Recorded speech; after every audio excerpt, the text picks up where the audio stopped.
Hi, my name is Connie Jo Sechrist, and today I'm here with the founder of the organization Yours Humanly. Yours Humanly is a 501c3 nonprofit organization based out of California and is devoted to ending child illiteracy globally.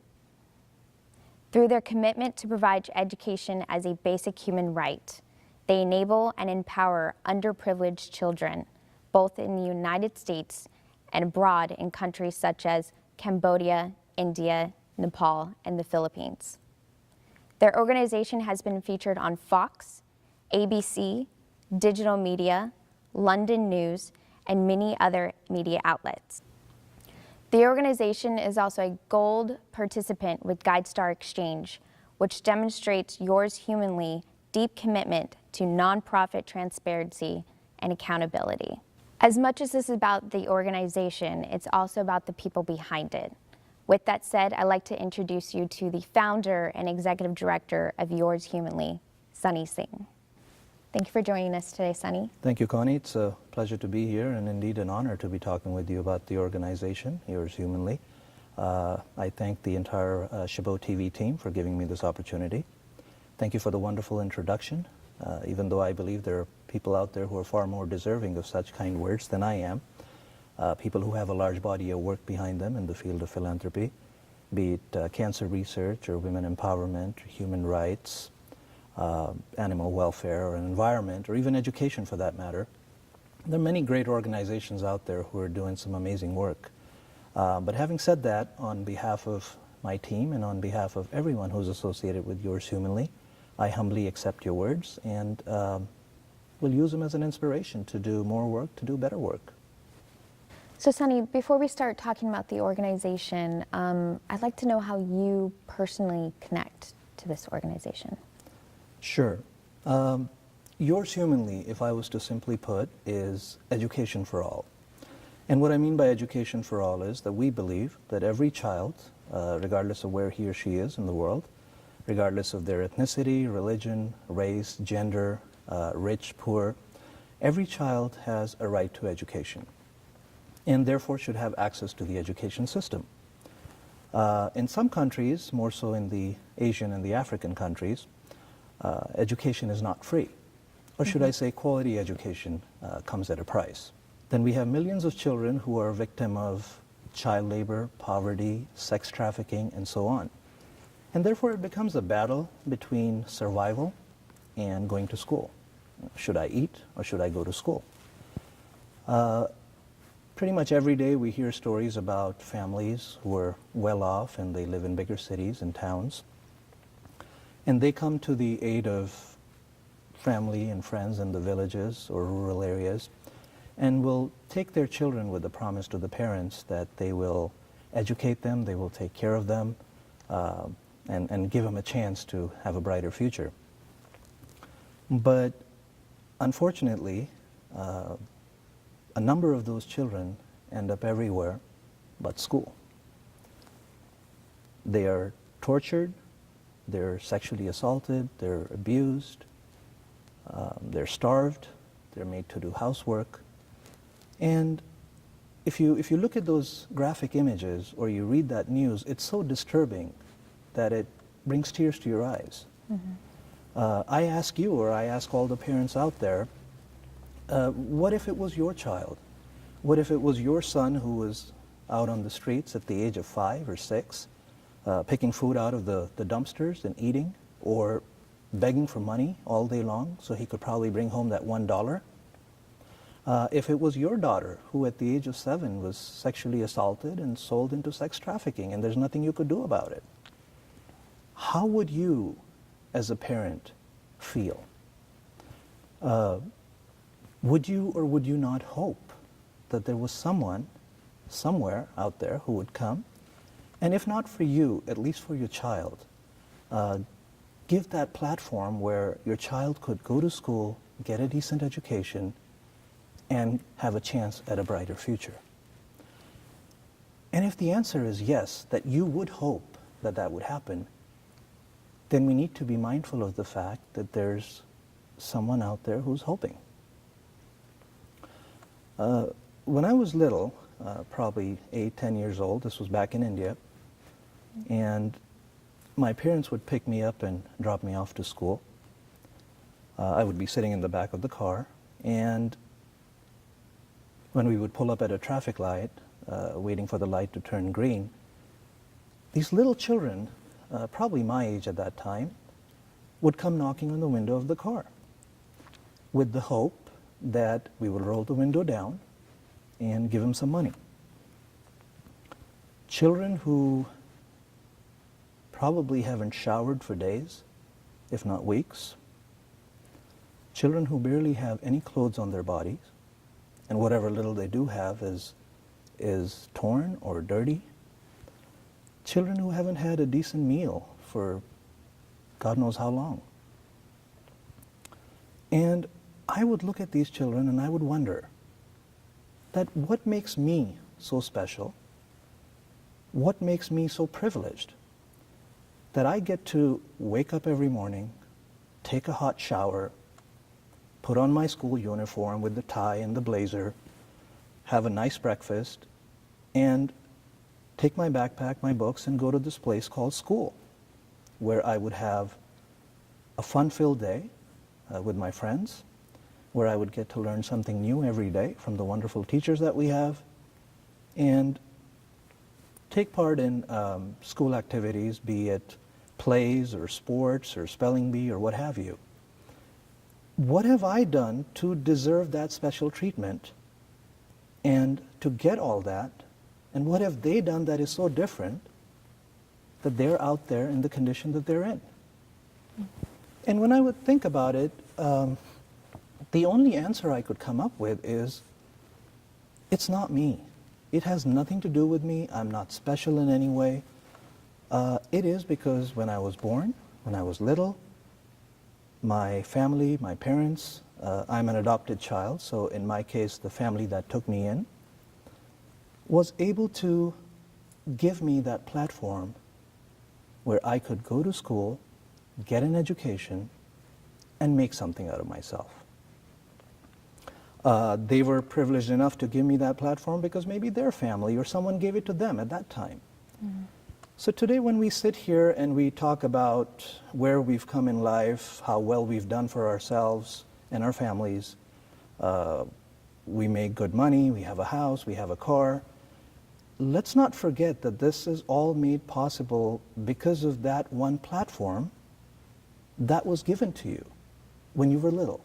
That, hey, go to school and make something out of yourself. Now, God forbid if you were born to an underprivileged family in a slum somewhere, the outcome would have been significantly different. So yours humanly is just an effort to reach out to all those little hands that are waving at you and saying that we need help. Would you be able to give us this platform? Mm-hmm. Would you help us go to school? And we say yes, of course, with the hope that they have a brighter future than what they have right now. And those children who were outside the car will one day transition into the car on this side of the window and will in turn be able to help somebody outside, so another child.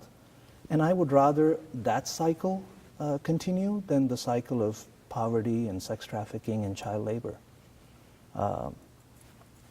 Sunny, is this something that you've always wanted to do? Did you share this with anybody when you were younger?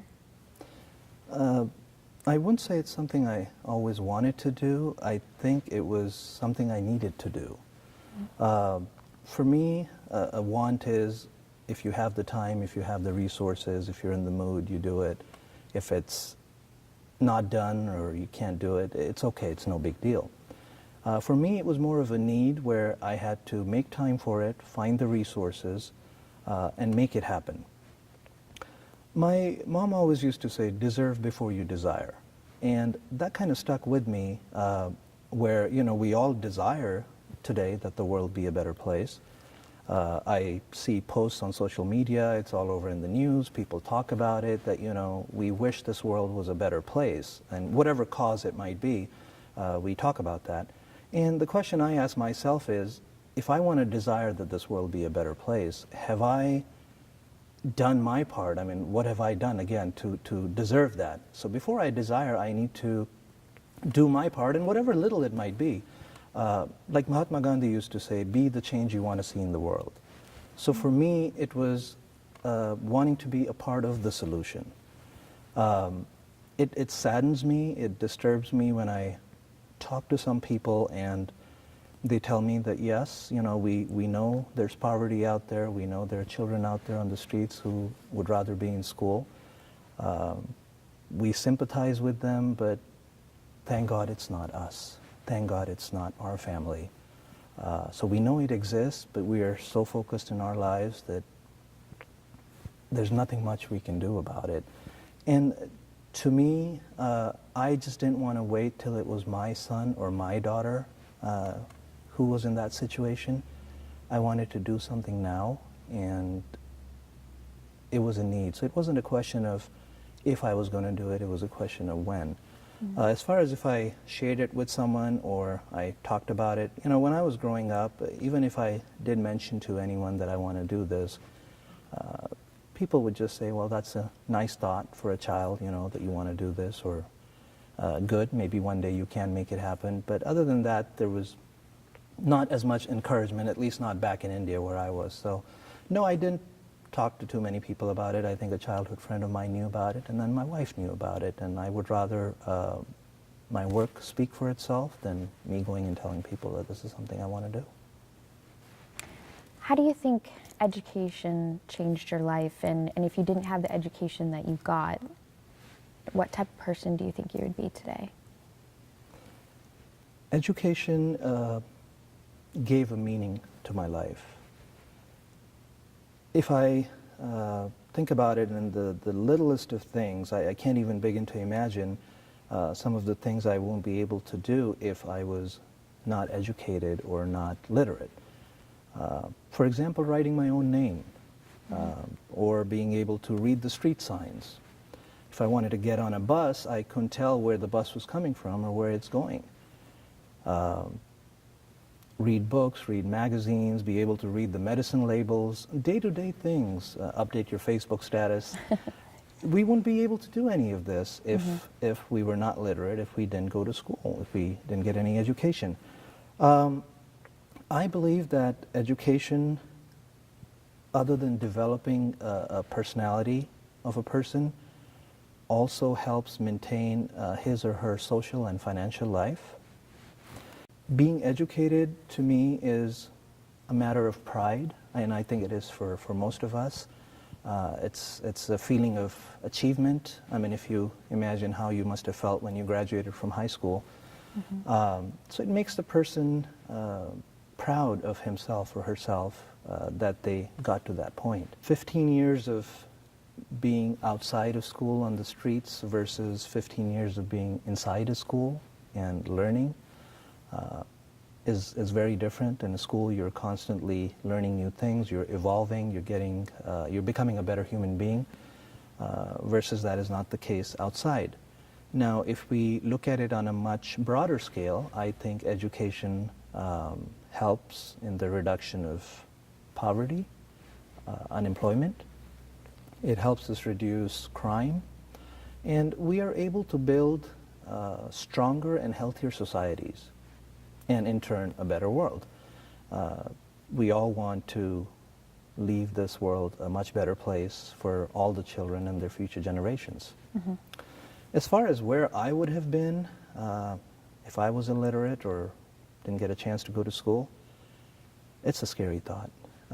Probably somewhere on the streets out there, probably involved in some criminal activity, possibly doing more harm than good to the society. So I'm blessed that I was given that platform, and I'm here. Being that you were brought up in India, do you think that influenced you more to start this organization if you were brought up in a different country, let's say the United States? A person is influenced by where he or she is brought up or what he or she sees around them when they're growing up.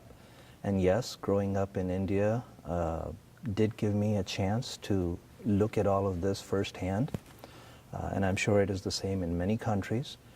There is a real need to educate millions and millions of children in India and outside, in Nepal and Cambodia and Philippines, African countries. So yes, I got a chance to see it firsthand. Not to say that it doesn't exist here in the U.S. It is here as well, but it's not as obvious. You don't see day to day in your daily life, you're not seeing little children on the streets with no clothes on or finding food in the dumpsters and eating that. That's not the case as much here, but it is there. And in a way, I'm thankful that I got a chance to see it firsthand, because now I know what life is out there, and I can work at it in a much better way than if I wasn't aware as to what's going on out there. If I didn't have firsthand experience. So let's move on to talking about the organization. I see that you have 2 programs in place. Can you speak a little bit about those programs? Sure. We have 2 flagship programs, Bridging Gaps and Coloring Futures. Coloring Futures, we identify individual children who need the help and support, and we place them into schools. We fund their school fees, their books, their uniforms, and whatever school supplies are needed. And this is from K through 12. So once you're enrolled in a school with Yours Humanly, we will take care of you from kindergarten through 12th grade. Under the Bridging Gaps program, we fund and place computer equipment into underserved schools. I mean, we all know how important technology is in today's world. We carry technology in our pockets. Yet there are children who are graduating from high school in some countries who have never ever seen a computer or ever worked on one. So for them, email, internet, Microsoft Office, all this does not mean anything. So what we do is we adopt these schools, and then we place computer equipment, a computer science teacher, and an English teacher, because English is a universal language, and we want to make sure that these children are also learning English. So we place the equipment, get them an internet connection, and then the entire student body at that school is able to access computers, learn, and the school can then, going forward, offer it as a part of its curriculum. So those are the 2 programs that we have in place. So you plan to work globally, but you only work in a few countries right now. Do you have your own team in those places, or do you work with other organizations? Before I answer that question, I would like to take this moment to thank my team, people who've been so supportive of me and the organization. So I would like to thank my entire team. I would like to thank my wife and my children who have believed in me and been there for me throughout, and who've always encouraged me to continue to grow this organization as I change more and more lives. As far as to answer your question about the team, I have been blessed with the people who have come forward from different walks of life, from different countries. They have shown interest and have demonstrated how they can bring value to the organization. And we need such people in all the countries that we serve, and the reason for that is that, and this is where I want to answer your question if we work with another organization, the reason for that is that we believe if we work with another organization, no matter how good that organization is or how big that organization is, we lose accountability. We lose transparency. We don't know what the administrative costs are of that organization. And Connie, nothing would bother me more than taking money from a donor, and if you were to ask me where that money was used, and I would tell you, well, we passed it on to another organization who's doing the work. That's not something I would want to hear, and that's not something I want our donors to hear.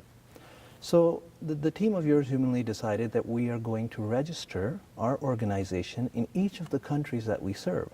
So just like there's the Yours Humanly United States, there's the Yours Humanly India, or Yours Humanly Nepal, or Yours Humanly Cambodia.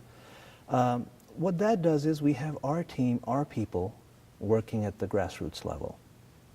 So when I was saying we need such people everywhere is because we need honest people who would be there for us in different countries and be able to carry forward our projects that we're doing there. Also, it helps us have better accountability of how the funds are being used. We know what our administrative costs are. We know who we're sending the funds to. So it is great to have people in these countries, and as I said before, I'm blessed to have such a wonderful team. I have built a team that is collegial, and I have full confidence in the capacity of the people I work with. How do you raise funds for the organization, and what are the different avenues that you guys use? We raise funds every which way we can through many different avenues. We have individual donations, of course, being the first one. We have corporate donations, corporate sponsorships, grants. We do fundraising events. We do some events on our own. We partner up with some companies to do some of the events, companies who want to support us in our cause. Of course, we have our website where people come and donate. And we have PSAs, which are public service announcements that are out on TV and radio. People can donate that way. And of course, we do campaigns every so often where we set up a page and it talks about the campaign that we're running, and then people, if they believe in that, they can contribute right on that page.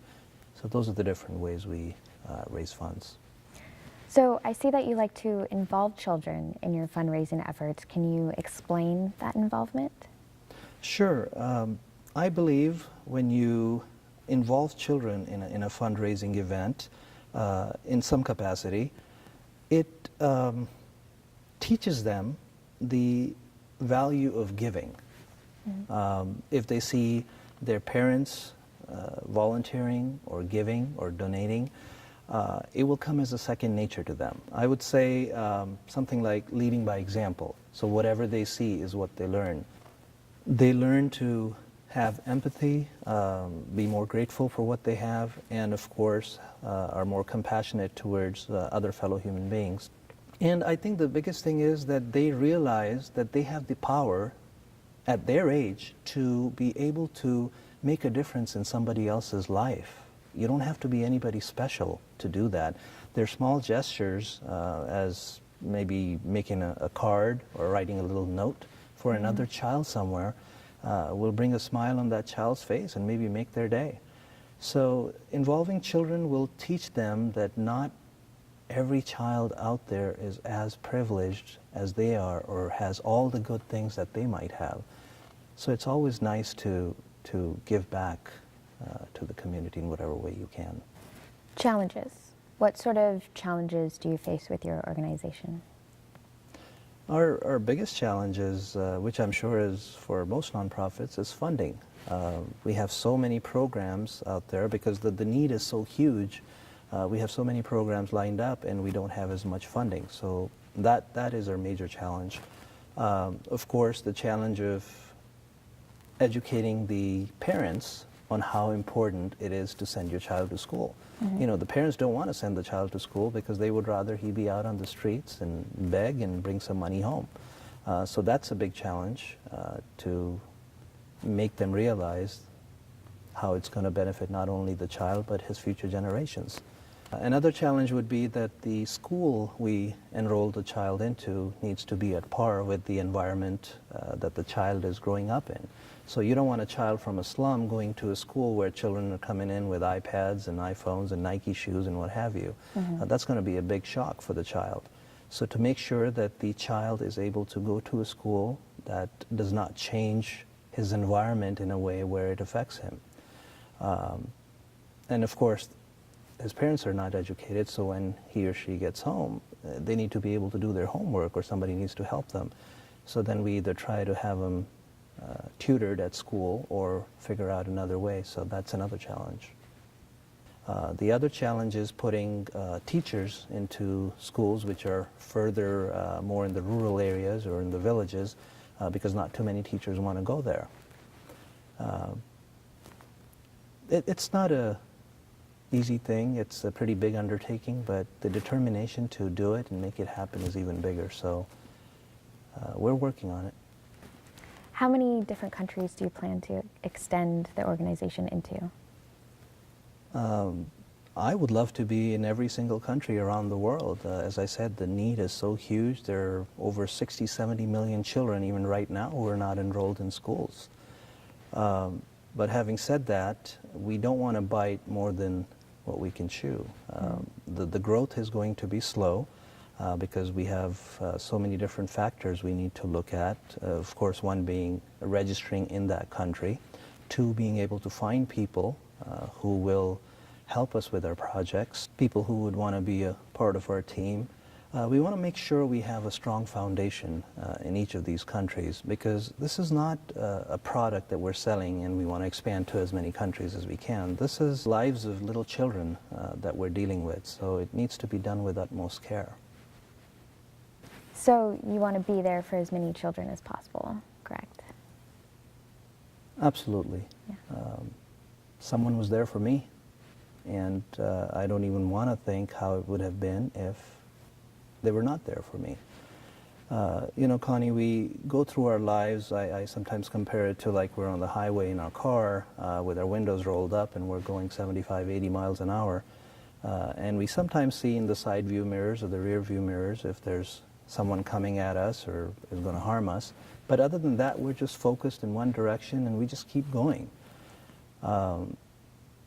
If you stop for a second and maybe roll the windows down and look out there, there's a lot of grief, a lot of suffering, a lot of pain that we don't see here in our day-to-day lives. Mm-hmm. And if I have the time and the resources, there is no reason for me not to be there for every child that needs me.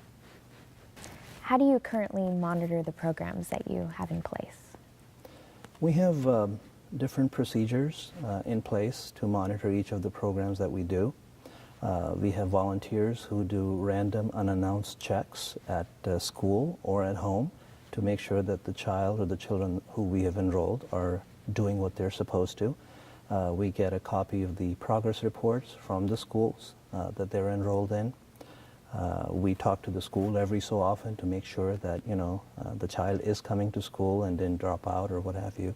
As far as the Bridging Gaps program, where we've placed computers in school, the school gives us a report. We have a contract, if you will, with them that they will constantly update us how the children are doing and how the teachers are doing and how the program's coming along. So we have quite a few procedures in place, and only then can we understand whatever we're doing, if it's working, if it's not working, what changes we need to make. So as much as we need to monitor the programs to get results, we also need to monitor them to understand what we can do differently that would make it a better program. Being that there's so many nonprofit organizations out there, what do you think makes your organization special and stand out amongst the rest? There are many organizations out there, and a lot of them are also doing what we do, is educating children. But then there are also many, be it here or be it in some of the other countries, that are not doing what they're supposed to be doing as far as when it comes to transparency or accountability. People don't know where the funds are being used or what their programs are. And it's organizations like these that do affect organizations like ours who want to truly make a difference. Mm-hmm. But having said that, we go above and beyond what's required of a nonprofit. You know, there are some standard things you're required to do to be certified as a nonprofit and to work as a nonprofit. But we try to do a little bit more than that. As you said earlier, we are a gold member of the GuideStar Exchange, which of course reflects on our transparency and our accountability. We are registered with the California Attorney General's office, who regulates charities.